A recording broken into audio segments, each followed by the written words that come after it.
Hey Storm, so I want to show you quickly how to update your class notebook for any time that you have new students coming into your class so that they have a workspace in your class notebook that you're using with them.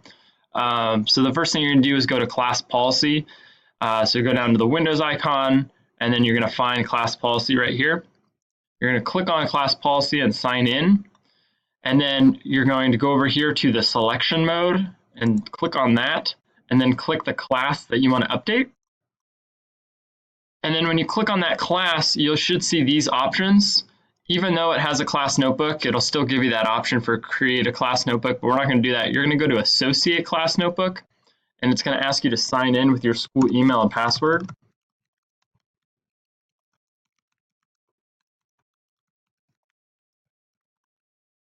And once you've done that, it's going to populate a list of the different notebooks that you have that you could potentially associate with this class. And this might be automatically swiped over, so you're going to want to unclick that.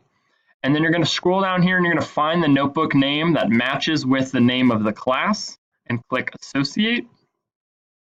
Once you've done that, you'll hear a little ding that says the notebook's been associated, and there will be an additional option down here that will allow you to update the notebook. And all you need to do is click that update, and then you'll hear a ding after the update when it says, and there'll be a little message that says that notebook's been updated completely.